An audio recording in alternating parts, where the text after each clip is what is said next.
In the year 600, he warned their king, Bulan, that their Luciferian practices had to end. He told him they had to convert to either Judaism, Christianity, or Islam. The choice was his. Bulan chose Judaism. But he didn't really convert. He merely took elements from Judaism and forged them into his own Luciferian belief. Except for the fact that for outsiders they now called themselves Judeans, which they were not. Mind you, the name Jew wasn't invented until the 18th century. Joseph Khagan, king of the Khazars, explained in a letter to the foreign secretary of the Caliph of Cordoba, Hasdai ibn Chaprut, that his people were direct descendants from Japheth, son of Noah. Merchants who traveled through Khazaria had to pay toll, a lucrative way to swell the coffers of the kingdom.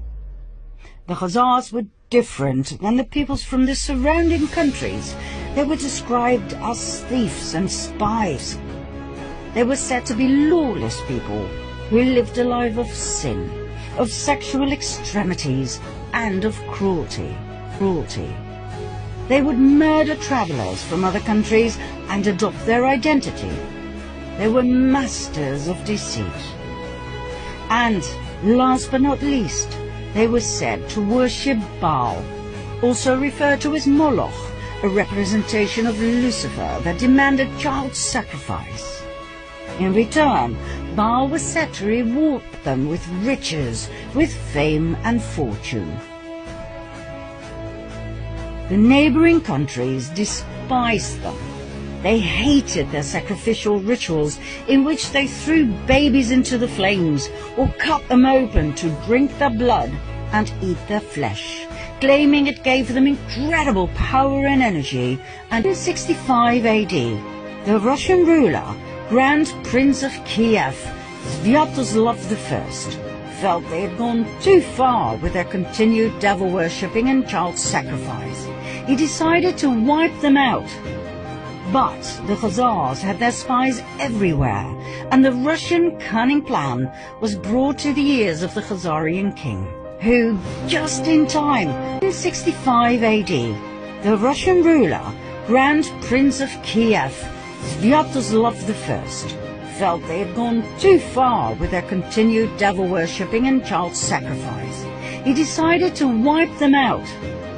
But the Khazars had their spies everywhere, and the Russian cunning plan was brought to the ears of the Khazarian king, who, just in time, fled the country with his 25 wives and 60 concubines, all of the nobility, plus an enormous amount of gold and silver.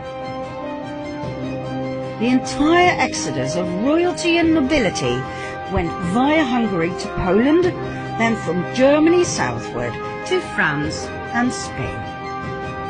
Everywhere they went, some were left behind.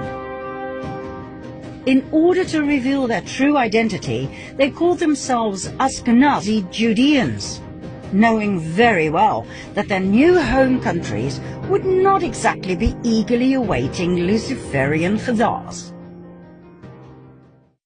Ashkenaz, by the way, was the name of a region they inhabited during the Ashkenazim settled in their new homelands and swore to rebuild their empire. In no time, they built up an empire of wealth and influence. After all, they were the royalty and nobility of the ancient bloodlines of Sumer and Babylonia. They had the startup capital, so to speak. They swore to take revenge on Russia, the country they had been expelled from.